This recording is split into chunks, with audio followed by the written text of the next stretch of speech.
I think my end goal is to just be a tattoo artist and a piercer. I went years with just being set on wanting to be a tattoo artist.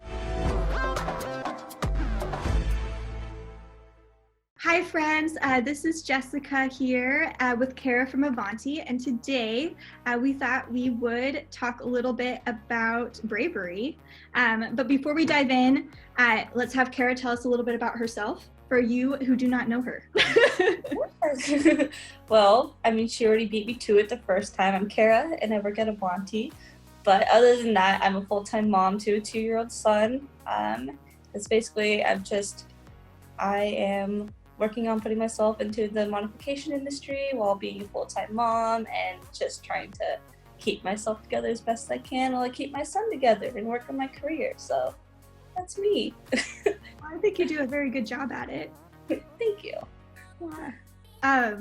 I worked with you for quite a few months now, and it's really cool to see how you balance family life with work life, because you are very, I'm losing the word, but ambitious. That's the word. You're ambitious. You know, you have dreams and you have goals, and you also love and care about your son. And I think there's often a stigma that once you become a mom that you just stop dreaming, but that's not true, you know? And I think you're a very good example of that, just because you don't believe the lies that society tells you about what it means to be a mom, you know? I think oftentimes things get so stigmatized, like, oh, you're, like for me being a modified person, oh, you're a modified person, so, you know, you can only ever do this, this, or this, but that's not true, you know? And you're a mom, so you could do whatever you want and have a kid. Yeah, I agree. I definitely, at first, I was kind of like, I did sort of give up on my dreams a little bit when I first became a mom, because watching like all the parents that I know growing up, that's sort of what everyone did, because they were so focused on just making sure that they were doing everything and providing for their children that they gave up on, you know, what they truly were passionate about.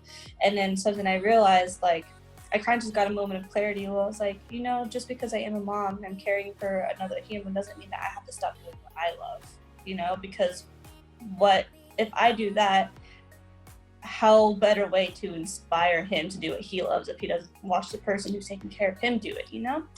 So, but that's just my philosophy on that. So, and I've gotten good at it too. Yeah, you really have. I don't know, it's really cool to see. So I guess, why don't you talk a little bit more about your dreams? I know they're in the modification world, but maybe not everybody who's listened has, you know, maybe this is their first time checking into our podcast or videos, and they're not really aware of what it is that you want to do. Yeah, so I think my end goal is to just be a tattoo artist and a piercer. I went years with just being set on wanting to be a tattoo artist, but I think it would be really great to be able to balance both out, just because I could build more rapport with people and more clientele that way. And then also I'm doing 2 things that I enjoy at one time. So that just makes it even more fun too. Yeah, so that's basically my goal with what I want to do as career path, is just tattoo artist and a piercer. Focusing on piercing first though. Yeah, what made you, so when I interviewed you first to actually come work at Avanti, it was really just tattooing. So what made you fall in love with piercing? Yeah, I think honestly just because I've always really enjoyed piercings, just because I've had a lot of piercings in my life. But I think honestly just watching it like firsthand and being that up close and being able to have that opportunity to see everything else that goes into it versus just being on the other side of everything, going in, getting pierced and leaving, that really inspired me to want to learn more about it. So I think that's kind of why I sort of transitioned into piercing instead for right now. It's just because I became a lot more intrigued by everything that was going on. So yeah. That's cool. I had thought about piercing before the pandemic happened, and then when it all shut down, I realized that I miss being a part of someone's transformation journey so much that it changed things for me. I was like, just this whole like shutdown, I was like, you know, that's what I want to do. I want to be a part of that transformation journey so much more than just like helping people pick out jewelry, which is fun and exciting. And we really, you know, we get into it. We know all about the stones and we know about gold quality and actually what's in the gold, and how if you have a gold allergy, you might not actually have a gold allergy. You might be allergic to the nickel in 10 karat gold, and that 14 karat gold, when made with safe alloys, is actually probably better for you. Just all that, like, I like knowing all of that, and I like seeing someone come in and being like, you should get this. But having that taken away for a little bit, it's made me want to be like, okay, not only do I want to help them pick it out and do I want to help them like do that, I want to be the person who then is the conduit for the transformation and see them leave with like that finished you know, masterpiece. Like, oh, we worked on this together start to finish. Yeah, I definitely agree with you too.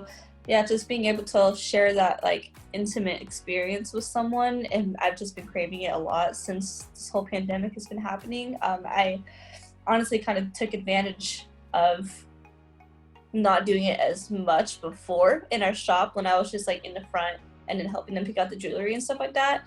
Like I would just get so caught up in just like keeping up with everything and just kind of like being set into what's going on around me. I didn't really get a moment to actually like embrace everything that was going on, you know, if that even makes sense. So then just like going to work one day and then all of a sudden, like overnight, not being able to go back to work at all, it was almost like I wish I could have had one more day to appreciate everything that was happening and to appreciate all the people that were coming in for those transformations. Yeah, I agree. I miss our customers. Yeah. I miss all of our customers. I miss this so much. I like think about random regulars who come in and I'm like, I wonder how they're doing. I actually got to talk to one, Juji, who came in January. I don't think you were in. I think it was just me and Anastasia, but I got to talk to her on one of these Zoom calls and it was so much fun. I just miss everybody. I was like, oh, I want to know what they're doing. I want to know who's coming. I know we're going to see a bunch of them when this pandemic is over, and I cannot wait to see what people are going to come in wanting, because I know that there's a lot of inspiration going on right now from piercers who had nothing to do but post pictures. Right. Yeah. I also saw that you've taken this time to learn a little bit about different piercing techniques and different stretching techniques. What have you learned? Yeah, I mean, like I know that there's a couple of stretching techniques that you can do with your ears. I actually just sized up again recently, so now I am at 18 millimeters. Yay! So I'm at the point right now where I'm dead stretching my ears, and that's a technique that is very, very recommended when you go up to bigger sizes. Usually I would say when you get to be about a 2 gauge and then everything up from there is like the perfect time to start either dead stretching or doing a tape method, which I can get a little bit more into also. But dead stretching essentially is just using like a heavier material like glass, and when you put in like the ones that you have in, okay, so you'd want to use like a single flare, and then you go ahead and just pop it in like normal, and then the weight of the glass or like that heavier material that you're using slowly weighs down your ear and stretches it out over time, so it's less like blunt force trauma trying to taper your ear at a bigger size, and then you don't run the risk of either like blowing your ear out or accidentally like tearing it, which is very, very common, especially in bigger sizes too, because it can be harder sometimes to stretch when you get bigger because you do have all of that like built up scar tissue. So that's another thing that's really good about dead stretching too, is that it just really helps prevent all of that, and it helps prevent all that scar tissue building up that's like needed for future stretching too. So that's my favorite, and it's the safest method, I would say, that's used for stretching. Other than that too, if you're kind of having a hard time with your ears kind of stretching themselves out, if you do have all that scar tissue, then you can tape, which is taking like a self-adhesing tape, like bondage tape, or the PTFE, yeah, that one. I'm probably butchering it though because letters, but like the plumbing tape. And then you can just do like a wrap or two every day or every other day, and then slowly stretch up your ears rather than like trying to shove something that's like a lot bigger through your ears, like a taper. That makes sense. Yeah. Mm-hmm. That's actually something that maybe people who are hungry to do some sort of modification but piercing isn't safe to do at home without really not at home at all, but it's especially not safe to do without the guidance of a professional doing the actual procedure. But stretching is something that, when done correctly and with the correct education, people can actually do at home. So if we have someone at home who's sitting there going, okay, I want to stretch, what should I do? What advice would you give them? My first advice would be just making sure that you can be as clean as possible with the whole procedure. I know that you can't be completely sterile because you are at home, but the cleaner the better, just so you aren't accidentally cross-contaminating with any bacteria, just because it's not necessarily like an open wound like a fresh piercing, but essentially it's kind of the same concept when you're doing a fresh stretch. So you want to make sure that whatever material plug that you're using is going to be clean. You can soak it. I usually, when I get mine, I immediately just like soak them in some like 70% alcohol, and I'll let them soak for a little bit, and then I'll rinse them really, really well with hot water. And then after that, I'll just kind of let them air dry. I won't rub them with any like paper towels or anything, just in case there is any of that bacteria that's built up on it. But that's just like an extra precaution that I take. It's okay to like dab it with a towel if you want to, but and then another thing too, just make sure that your hands are clean before you start anything. So go ahead and like wash your hands, clean your plugs, wash them again, and then once you're ready to actually start stretching, you want to make sure your ears are clean too, in case you do have any like built up, like if you're wearing like a material that is really prone to building up all that bacteria, like a wood material or silicone, or even glass too. It can potentially cause like irritation too if you're not making sure that your ears are clean.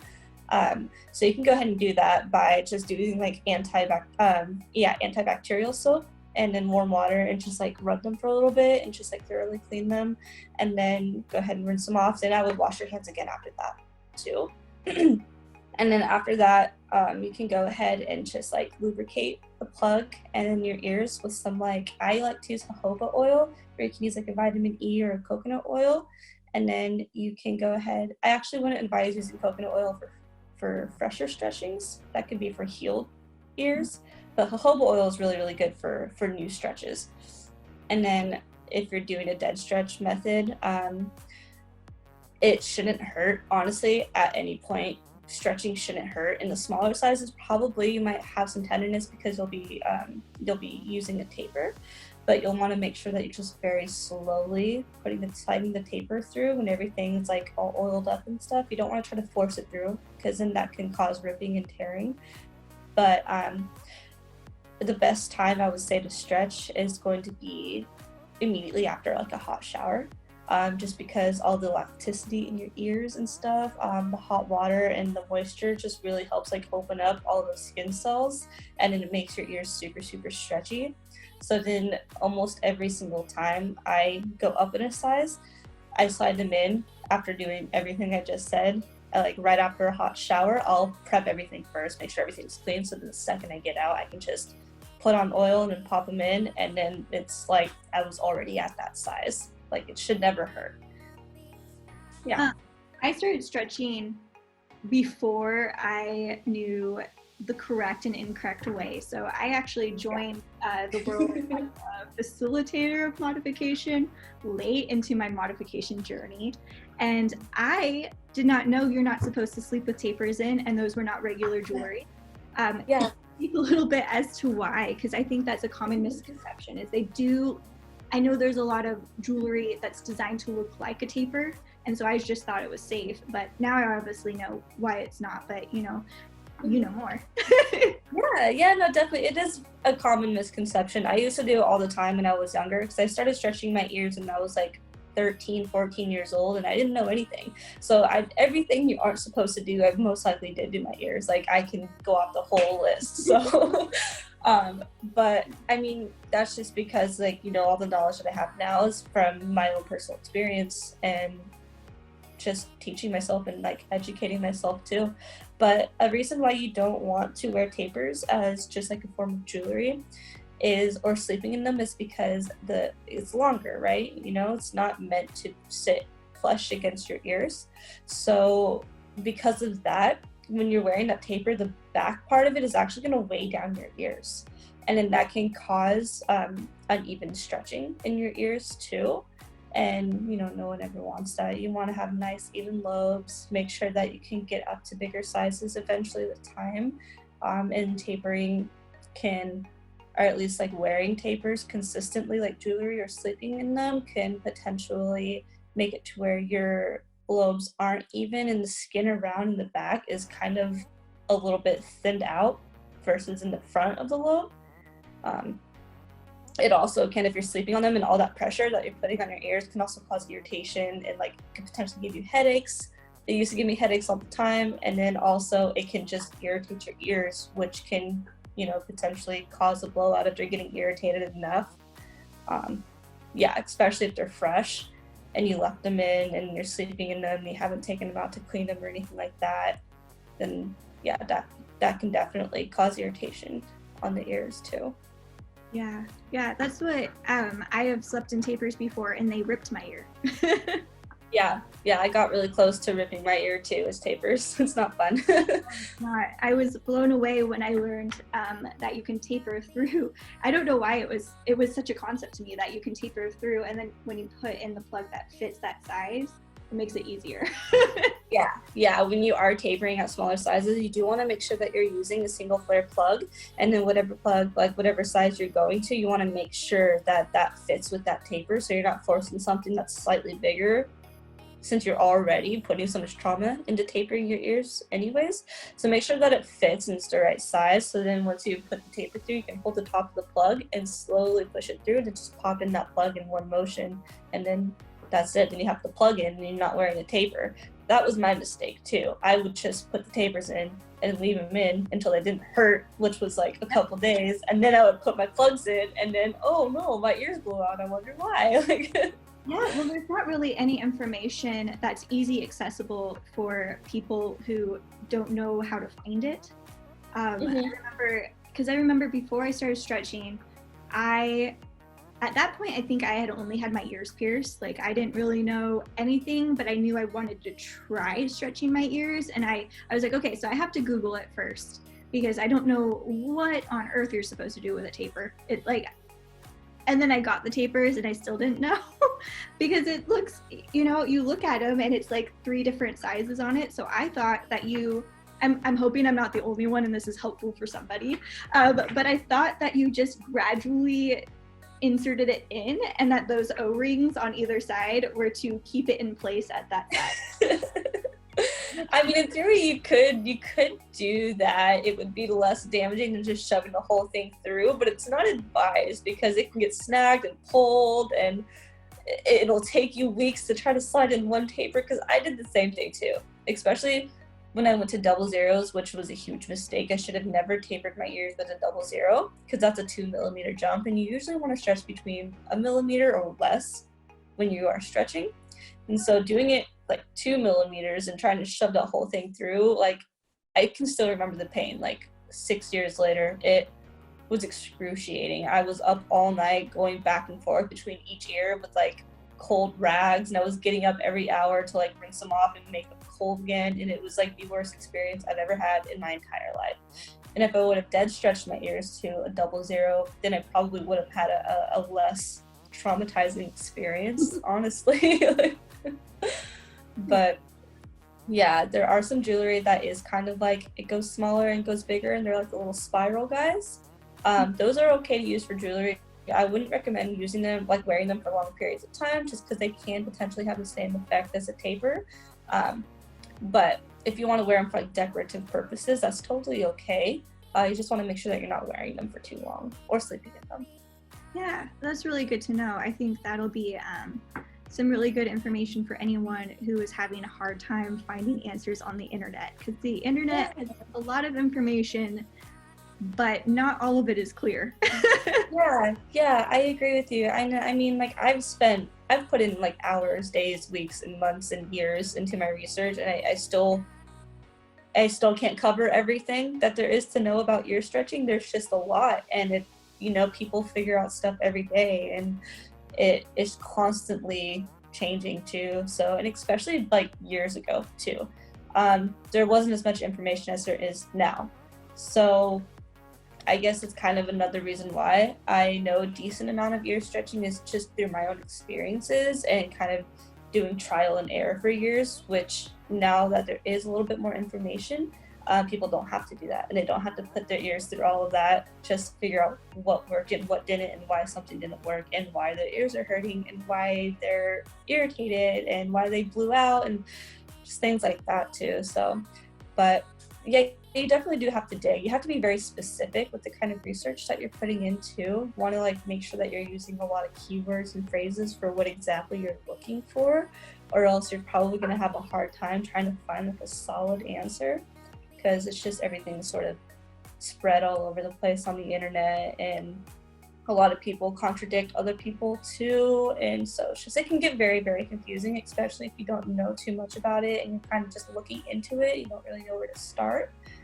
Yeah, I agree. I think also, your stretching jewelry depends on your own personal anatomy. I think that was one thing that I remember feeling impatient about, is because I wanted, large lobes, and not even at my dream size now.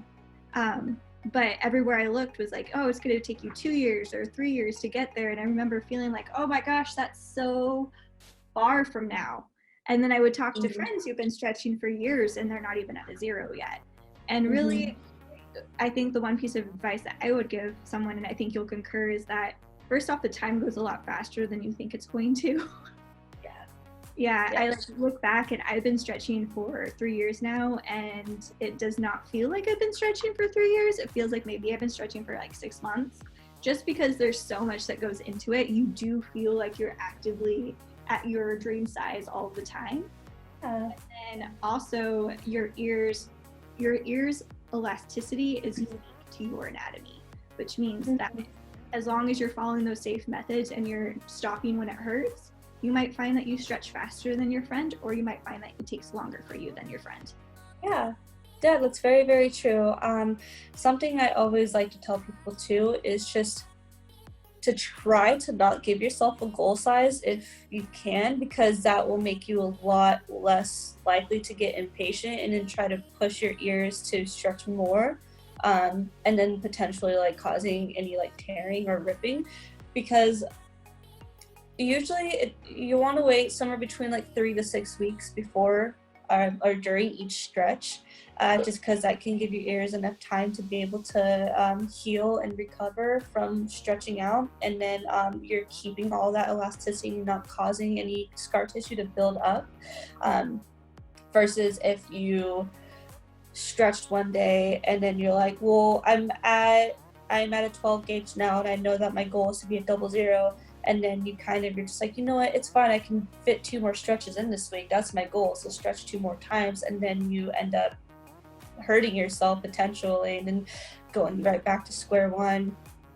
That's always the saddest thing to see. My friend, she had lobes that were larger than mine, but then she pushed them and then just recently had to take them out because they both blew out, and now she's back down to like probably a 10 gauge, and she's been working on it for years now, and it just took that one time.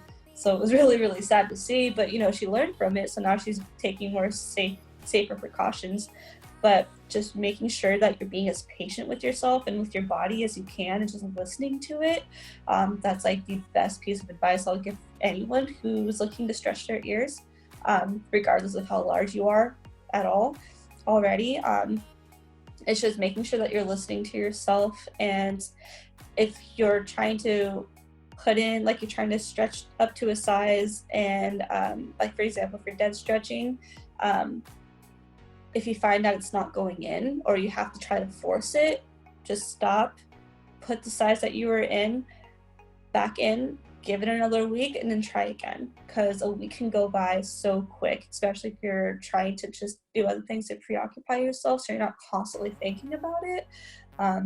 That really does make the bigger difference of healthy large lobes, which is everyone's goal, to have healthy lobes, versus lobes that are very, very thinned out and very, very fragile from overstretching drastically and too fast too. And then you might be at your goal size, but your lobes aren't as healthy as they could have been if you would have just waited a little bit longer. Yeah, definitely. I can speak from personal experience too that what you put in your ear matters. I got those really cute glow in the dark spider earrings for Christmas, and I had an allergic reaction to them. And I know better, and I knew that quality does matter, but it's sometimes you can know it, but you won't think it'll happen to you.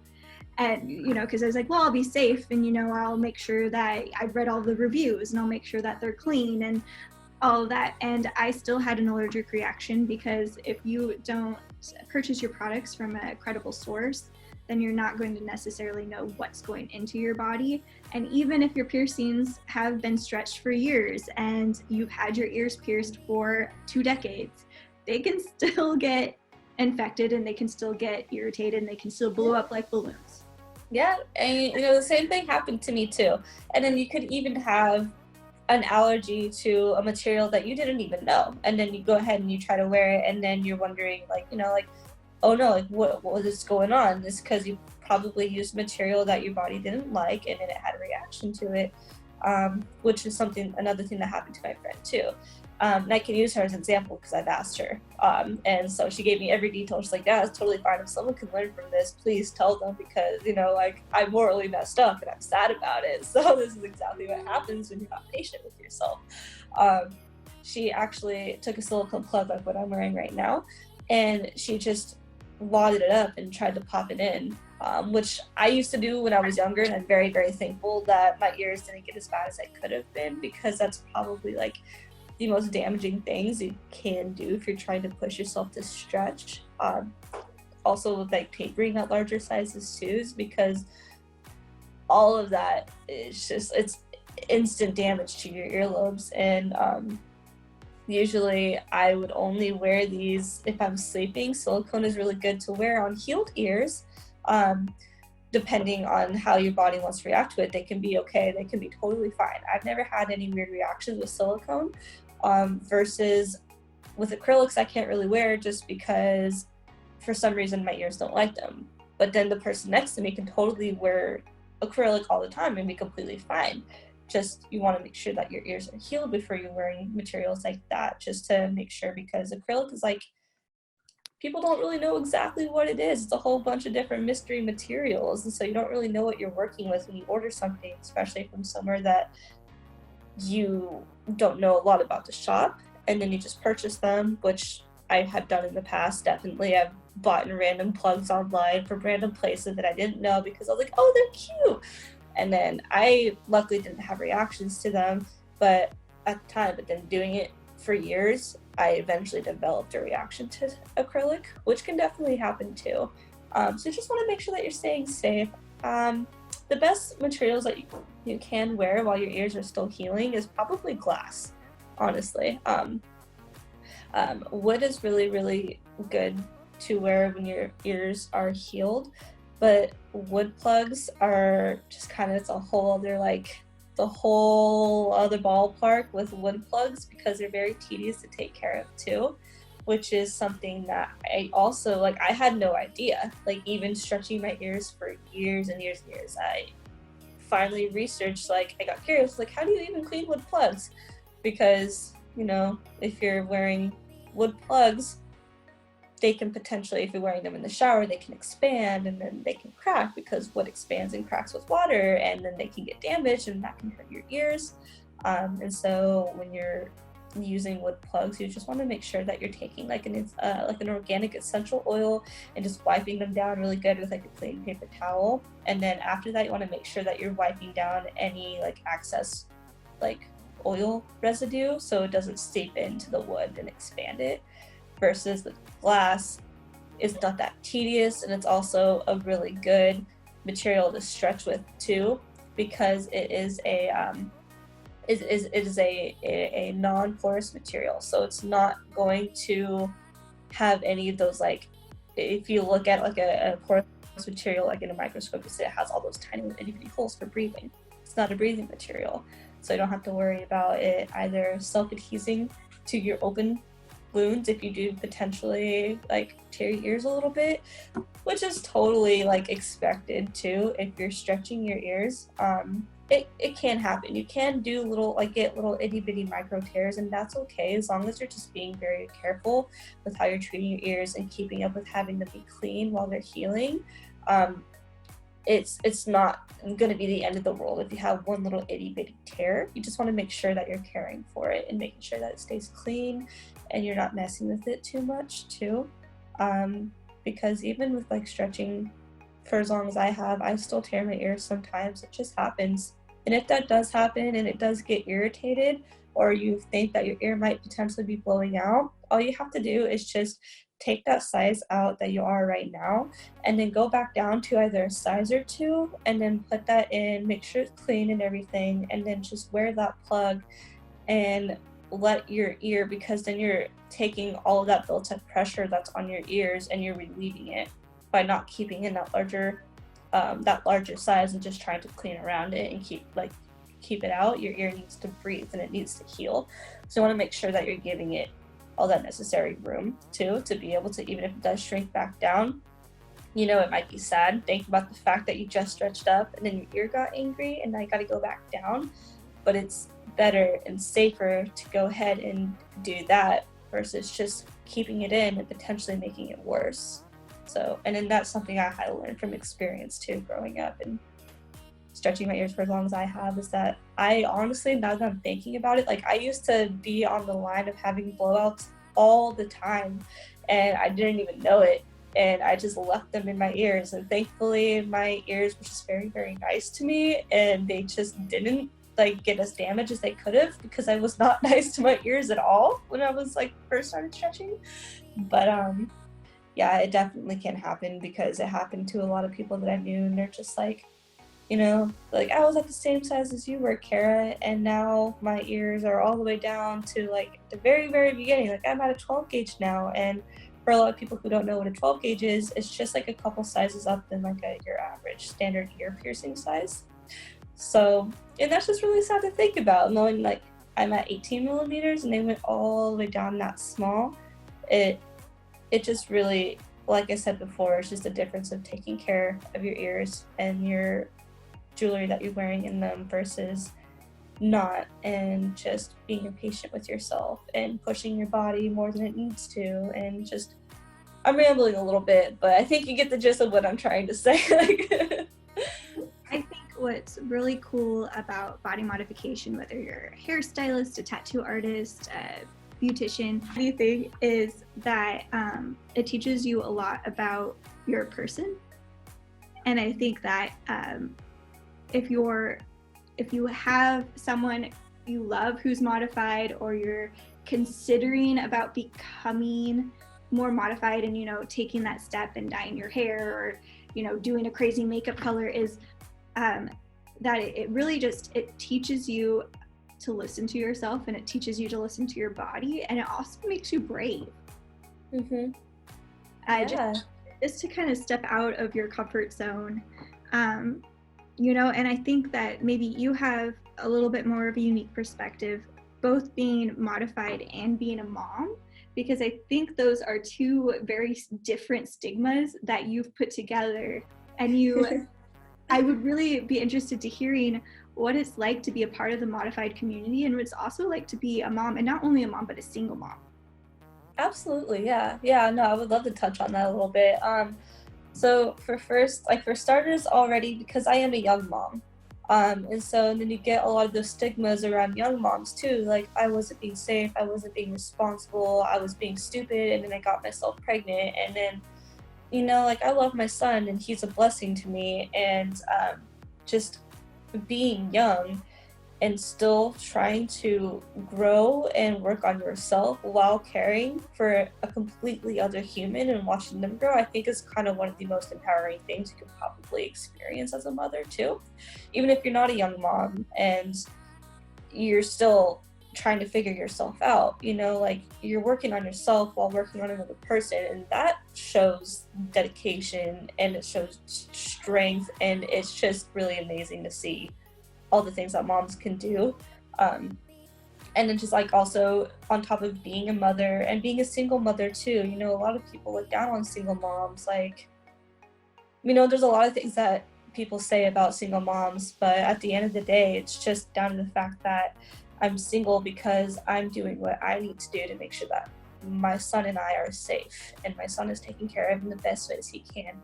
Sometimes that doesn't always mean being with the other parent, especially if you're in a toxic relationship or you're just in a relationship that just, you know, you're two different people and ended up not working out. That's okay. Like, you don't need to force yourself to be in a relationship with someone just because you had a kid with them. Sometimes it's better just trying to break that off when you can, so you're not teaching your child, whether it's intentionally or unintentionally. This is one of my things why I'm single, is that I would rather my son grow up and know that he is healthy and that he's safe and he's cared for and that he is loved and it's okay to be by yourself, rather than watching him watch me be with someone, like his parents constantly fight and then be unhappy and think that that's normal, because it's not normal. You know, I had to kind of watch that growing up myself, and then just becoming a mother. No kid ever wants to go through that. You don't ever want to like wonder like why your parents are sad, why they aren't getting along. So sometimes it's just, you got to do what you got to do, and then if that means being a single parent, you're just making the best choices you can for your kid, and that's all that matters at the end of the day. But you know, just like have like, with all of that being said, just being a mother in general and then being modified, before I was even a mom and I was modified, I was already getting all those looks and all those, like, you know, I'm sure everyone who has some kind of modification can agree with us when they say that someone somewhere told us that we weren't going to be able to do something specific, or if they were religious that we were going to go to hell, or like somebody wasn't going to love us, or we were going to get made fun of and we looked at differently. And just I've heard all of it. I've heard all of it. And what really matters is that you're doing it for yourself, not for somebody else. And then if you're happy with the way you look and you're happy with your modifications, that should be enough, regardless of if someone else doesn't specifically agree to it. I have lots of friends who would never even think twice about getting modified, but then they see me, they see all my modifications, and they don't judge me for it. But then just kind of being a mother too, tying all that in, and then being a young modified single mother, it's kind of like it's really, it goes back and forth. Like, I get a lot of looks like, wow, like I really like your tattoos and I like your piercings, and like, where did you get your work done at, and all those things. And then also I get those people who are like, they kind of, it's almost like they look at me like I'm not capable of taking care of my kid, if that makes sense. Like, because I'm doing something irresponsible to myself. And I've got the saying, what was the saying? Somebody told me, oh, they said, if you had a rose, why would you paint it black? And I was like, well, maybe because I like the color black. I like black roses. And he fought me on that, and he got angry at my answer, but I'm like, that's just how it is at the end of the day. Like, just because someone is specific in the kind of aesthetics that they like on themselves, or even on other people, that shouldn't change the fact that you like what you like on yourself and it makes you happy. And it's not even just, sometimes a lot of people, modifications is not for aesthetic, it's literally their lifestyle, you know, it's what they're passionate about.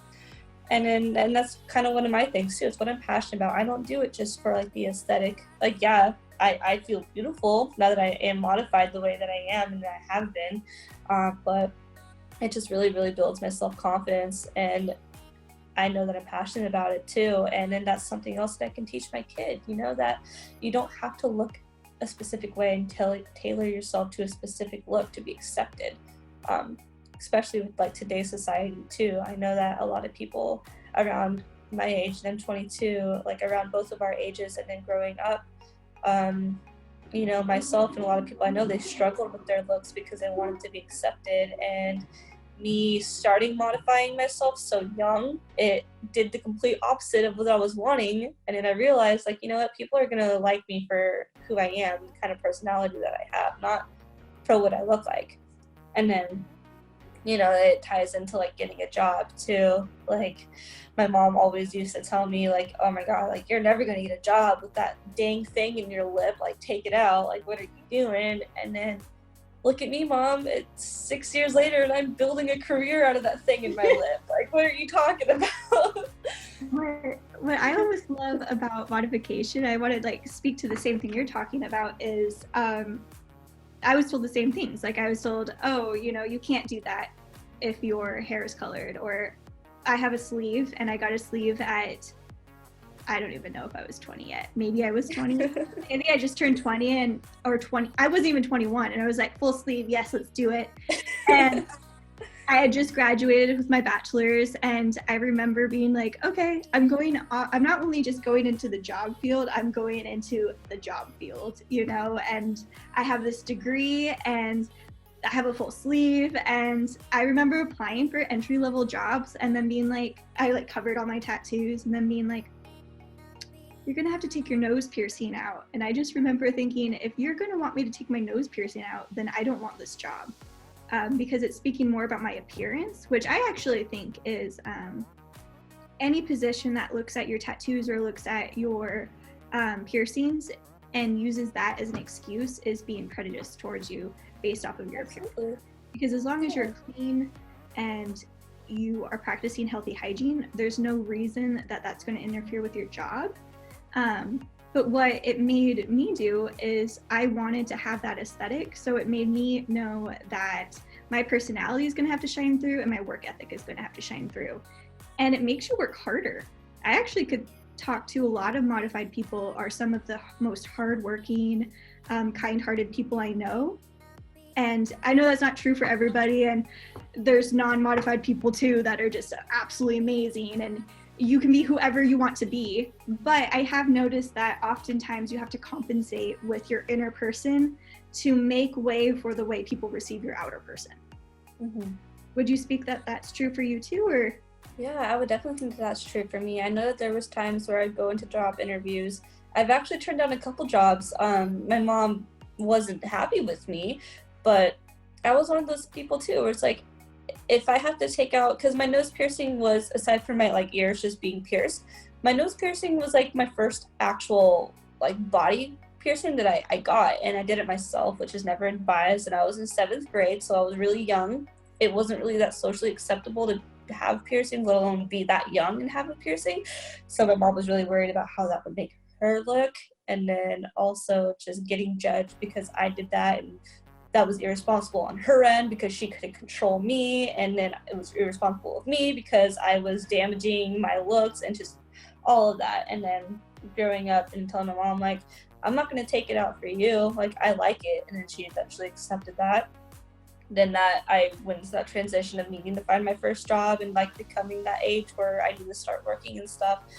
I've turned down at least 5 jobs I can think of off the top of my head because it told me like, okay, well, you're gonna need to take your nose ring out, or you're gonna need to take your lip ring out. Is that something you can do? And I honestly told them, and it'd be after like the interview was great, and then at the end they'd be like, okay, so by the way, mm-hmm. And then that would be that. And I would tell them like, you know, honestly, no, like I actually had to lie to one of my jobs before, which is also never advised, that my piercings, I told them that my piercings were religious because that was the only way that they were going to let me keep them in, which is honestly really sad. Like, 1, because no one should ever have to lie about their religion, and for 2, no one should have to lie about feeling comfortable in themselves just because they need to have a job. And it was really depressing, honestly. And then I ended up moving along from that job because it got to the point where like I was coming in every day and they were just fighting me on it and trying to convince me. And then even after me, you know, telling them it was like part of my religion, which essentially I wasn't lying because it's part of my like spirituality.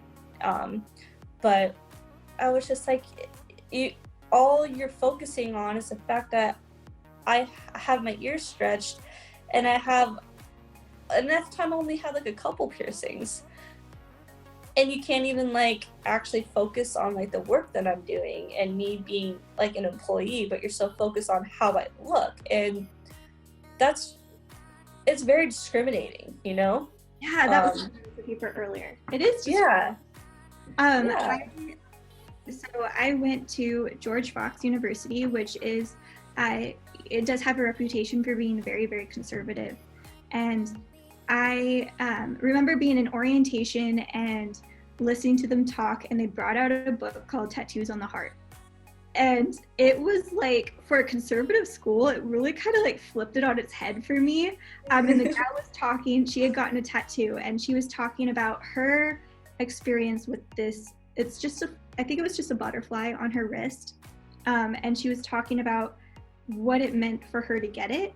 And she's like, I never knew what I wanted. And then I was like, well, what will people think? And she's like, and it's going to be in a visible place. And where would you, if I put it there, like maybe I don't know where I want to put it. And she was talking to her she was waiting for her hairstylist. So her hairstylist was working on this conservative older woman. And the older woman said, you were so beautiful. I don't know why you got all those tattoos. Yeah. And so the gal's sitting there and she's like, oh no, I wonder what this gal is going to say. Like, I can't believe, like, oh my gosh, like, she just said that. Like, what is this gal going to say? Who, you know, is just covered. Multicolored hair, piercings, covered in tattoos, gorgeous. And she looks at the woman and she says, these tattoos were on my heart before they ever came out in my skin. Like, okay, yeah. Like, you know, like, how are you going to argue with that? Right, yeah. It's true. Like, you know, some, like my pieces, a lot of them are so sacred to me that I couldn't ever tell anyone what they mean, because they're so ingrained with my body that they might as well be my bones. You know, they're as much a part of me as my blood is. They're like part of me, you know? And I think that it's really cool to see the world changing to be more accepting of body art, because they're not seeing it. I think a lot of it comes from the stigma, and maybe comes from like the punk era, where it was like just seen as like this big like rebellion, like, oh, anti-politics, or oh, I don't want to conform, and I'm just getting a tattoo to be unique. That was actually the biggest argument my dad had, was I got a tattoo to be unique so I could be like everybody else. Oh geez. And I like, right, like, it's so funny because it's so not true, but also kind of is at the same time, at least for myself. Like, I didn't want to be like everybody else. I wanted to wear my heart and my feelings on my actual sleeves, you know? Right, yeah. But it is so much more than that, and it very much does become a part of who you are. I don't know, it's just a very interesting concept. Yeah, I definitely agree, and I've had moments like that too, like just like that girl that you're explaining. I mean, a lot of strangers would just come up to me and they would say that to me. A lot of people who are like a little bit older, who kind of were already getting old when they got into that like punk era, so then they were already used to like kind of how their generation was, and then seeing all of that, and they just not agreeing with it, and then having that stick with them over time. That's totally okay if you don't agree with it, but I've had so many people come up to me and they're just like basically the same exact thing, but they would like be very, very like derogatory about it. They would just like you're so beautiful, like why would you ever do that to yourself, like you're so much more pretty without those piercings. And that was actually a direct quote from my grandpa. I remember it perfectly. I think I was about 16 years old, and then I was at his house, and I went to go visit him with my mom. And then it was literally like the first thing he said to me when I walked into the door, as I was like reaching down to hug him. And he wasn't even trying to be mean to me. It was just what he was used to. He told me, he was like, you know, like, you're so much beautiful without those dang piercings in your face. Like, you should just take them out. And I told him, I was like, Grandpa, like, I like them. I like how they make me feel. I like how they make me look.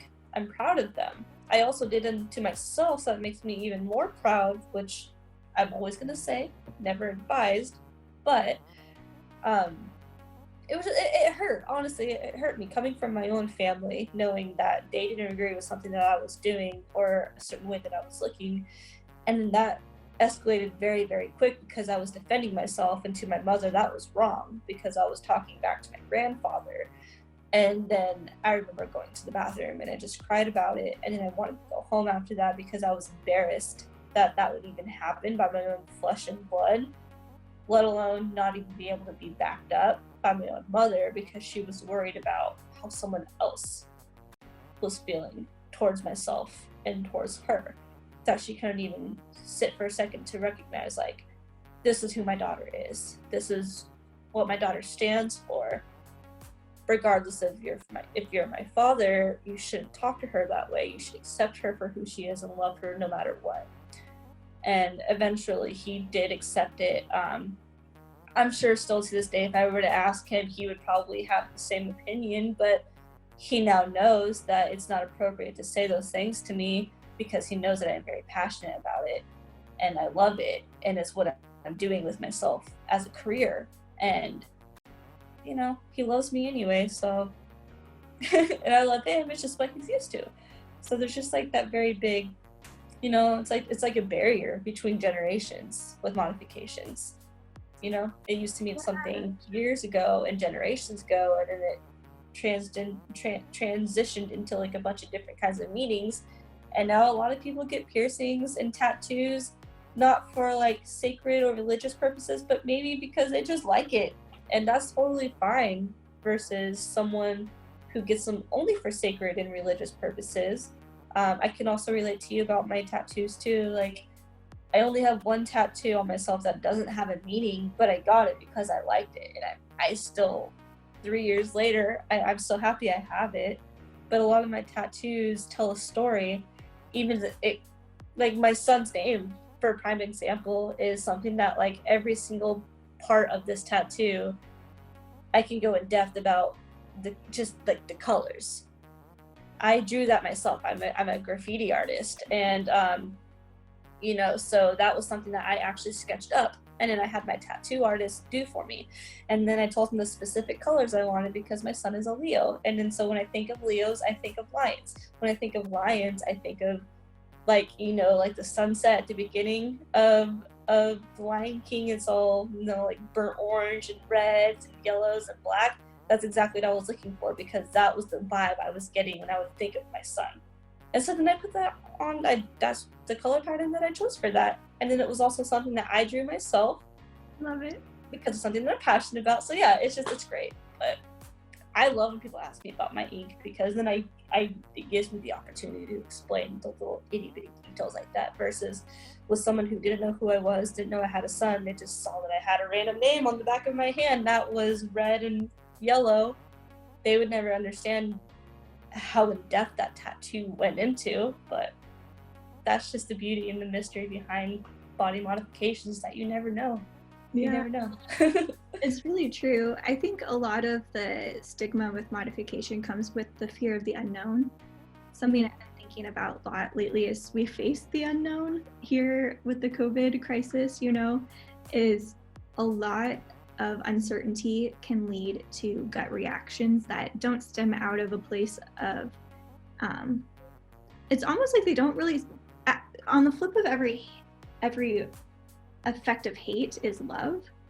And I think that a lot of the hateful remarks that come from a fear for the other person, which you can't be afraid for the other person if you don't love the other person, you know, on some level. You know, strangers on the street are probably not like, I love you, random person. But, you know, for like mankind is what I'm thinking about. And, you know, every time like my dad has said something, or not now that I'm modified, but, you know, before, or like, you know, my grandparents or something like that, when they've said that, like, you know, like your grandpa, like, you were so pretty, why did you do that? It comes out of the fear that you've changed and they don't know who you are now. Mm-hmm. I think that's actually probably very true. Is, you know, I grew up in the woods, 30 minutes away from the nearest town and an hour away from the nearest town worth going to. And I moved to the city, and I dyed my hair and I got a sleeve and I started getting piercings, and I hung out with people who have colored hair, and my fiance's in a metal band. And I remember my mom just being like, are you still who I, you know, raised you to be? And I am, you know, I'm 100% who she raised me to be. I'm all about, you know, here at Avanti, we're all about this. We're all about encouraging, empowering, and educating people. And that's exactly who she raised me to be. And so I think that sometimes people see the stigma and they don't realize that the stigma is the opposite of what it is.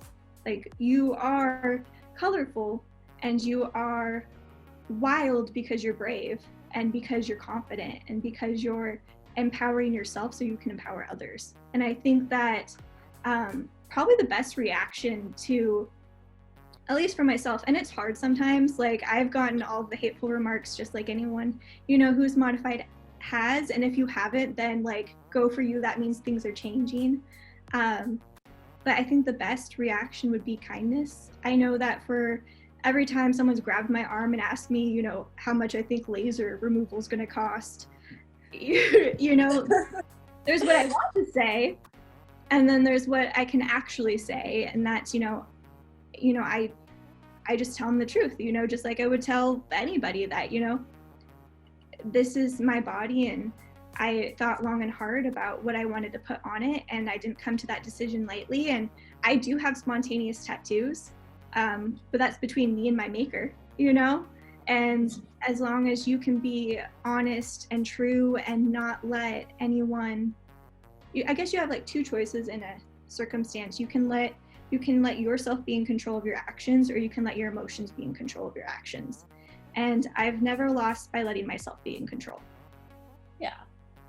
Yeah, you know, and I can definitely relate to that too. A lot of times, I mean, for me, just because I'm so used to it, I've gotten to the point where I don't get upset, or I don't get hurt, or I don't get offended when someone makes like a negative comment about the way I look, or any of my tattoos or my piercings. But, you know, like, and it's definitely something that you kind of have to train yourself to do with time.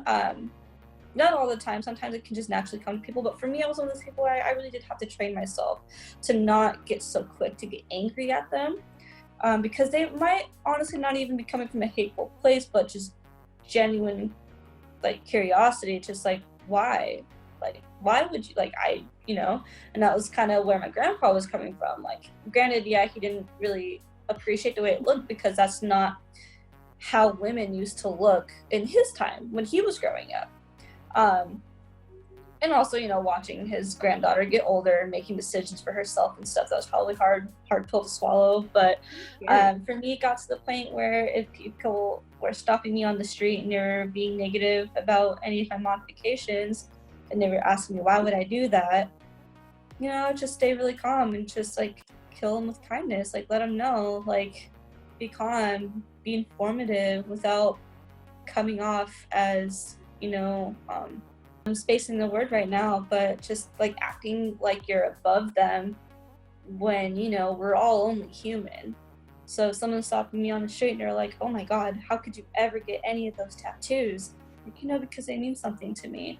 They all tell a story about a certain part in my life, and whether or not you like the tattoos or you ever plan on getting tattoos yourself, this is who I am as a person, and this is my body, and this is what I decide to do with it. And then, like you said, I didn't like spring on any of these decisions lightly. Granted, yes, I do have a couple. I've had more than countless times where I was spontaneous with the things that I've done to myself. But, you know, that's between me and me, and that's just kind of what it comes down to. It's just making sure someone, if they're walking away and they still don't agree with your decisions, knowing that they can kind of take some comfort in knowing that I wasn't, you know, like, I'm still human. I still have feelings. I'm a mother. I take care of my son, and I'm a great mom, and I work, and I do all these things. And, you know, it's just getting used to being judged is one thing, but what you do with that is a complete other thing. You can sit here and you can be angry at the people who don't agree with you, and that's totally fine, and that's your business. Or you can, you know, realize that a lot of people, most of the time, they're just curious. Even if they are being angry or hateful about it, sometimes they just want to know. And if you're getting so quick to getting defensive because of those people who are just being mean might take away the ability to be educative towards someone who is generally just curious and trying to learn. No, I agree. I think you hit it right on the head that, out of every remark is curiosity. We are a curious species, and when we see something that does not make sense to us, we're like, why? Why would you do that? Like, what are you doing? Why would you do that? How did you come to that decision? And I think I would encourage our listeners and myself, that when you hear a remark, whether it's negative or just doesn't seem like it needed to happen or any of that, is to listen for the question under the remark, because I bet there is one. Mm-hmm. Yeah. I mean, I'm not gonna lie, like I used to be those kinds of people who would watch young moms and I would go, why? I would never. And then here I am, not even like a full 3 years later after having that opinion and becoming a young mom myself. It was their decision. Like, it was my decision. And I used to tell myself all the time, like, I would never be a single mom. If I'm ever going to have a child, it's going to be with someone who I know will take care of the kid together, and we're going to be this big, happy family, and we're going to live in a nice white, like, farm-style house with white picket fence, and we're going to have all these things for our child. But, reality hits, and you can't always get that. And that's why I'm, like, starting to become really acceptive of the fact that I am a single parent, is because, like, everything that I went through while I was pregnant and then while having my son, I told myself that I was never going to do, because I never wanted to, like, experience these things. And there is a lot of emotions, and there's a lot of pain and recovery, and just a lot of self-acceptance and acceptance around your situation that do fall into being a single parent. I'm not going to lie, I mean, a lot of the times it is a lot easier for some people to be a single parent, but for other people who really did have that specific dream set into place, it is really difficult to try to come to terms with. And then so a lot of times when people ask me, like, why are you a single parent? Like, I could never do it. Like, I give you props. And I look at them and I'm like, like, I'm happy that you are in a situation where you can be happy, and then you have the help from another partner who can take care of your kid for you. That's amazing, because that's what I always wanted. And being able to see that other people are capable of doing that, that's one of the best things ever. But it got to the point for me personally where that wasn't my blueprint for my life and for how I was going to raise my child. And that's okay. Sometimes you have to change your life to fit your blueprint, or you have to switch your blueprint to be able to tailor to your life and how things are going naturally. And that's exactly what I had to do. I had to change my blueprint. And that's not bad. That's just kind of what happens. And I'm happy. I love my son. And I'm a dang good mom.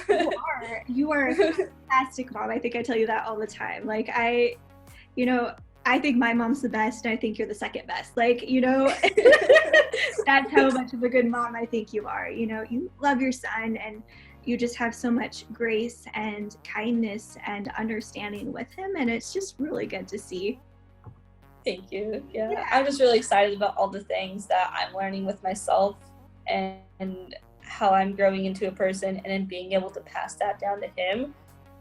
I couldn't have asked for a special gift, like a more special gift ever, is being able to pass down all of my knowledge to a tiny little human that I created myself, and to watch him grow up and turn into the person that he wants to be, and to potentially pass that down to his child if he ever has one. And it's amazing. Like, humans work in very mysterious ways, and then it just really all comes down to honestly just like communicating with one another, and just being kind and being gentle and being understanding. Just knowing that if you can't relate to what someone else is going through or what they're deciding to do with themselves, that doesn't mean that you can't still be there and be supportive. And if you can't physically be there, spiritually be there, and just understanding rather than trying to relate and then getting frustrated and then shutting down. And that really does fall into modification too. That's exactly what happened to my mom. Like my mom and I, we would fight all the time because I was dyeing my hair and getting all these piercings, and then I started getting tattoos, and she was just like, why would you do this? And then it would make us fight. And then that, she really did a lot of reflecting on the fact that like people do things for specific reasons. And then so that made her she got her nose pierced. She started stretching her ears. She got a tattoo because she watched me do it, and she realized, oh, I can actually do that too, but for my own reasons. It doesn't have to be the same as somebody else. So that itself is just really empowering, being able to inspire other people too. And that's another reason why I decided I wanted to work in this industry. Exactly. Like I don't think my mom realized until later, you know, that the reason why I dyed my hair and pierced my nose and all that is because I saw her with colorful hair, and she has her nose pierced, and she always talks about how cool she thinks tattoos are. You know, and I think that yeah, that's a really great perspective. Yeah. we do what we see, and it's, you know, we just got to remember that we're all people at the end of the day. So I think that's a really good place to wrap up for our audience. I want to thank you so much for taking the time to talk to me today, and to open up just about your experience being a mom, your dreams, your information about stretching ears, your opinion on culture, and all of that. Like, thank you. Thank you for being honest and, you know, just taking the time. Yeah, of course. I'm really happy that I was able to do this. I was really excited when you reached out and you texted me like, hey, I want to do an interview with you. I was just like, absolutely. I love going on tangents like this, where I just get to talk about what I'm passionate about and what inspires me to do what I do and what I have been doing. So just thank you for taking the time to do this with me. I really appreciate it. Yeah. Hopefully the stores reopen, so when who are listening comes in, we can do it with you. Yeah. All right. Well, have a great rest of your day. Tell Judas hi for me. I will. Thank you. You too. Bye. Bye.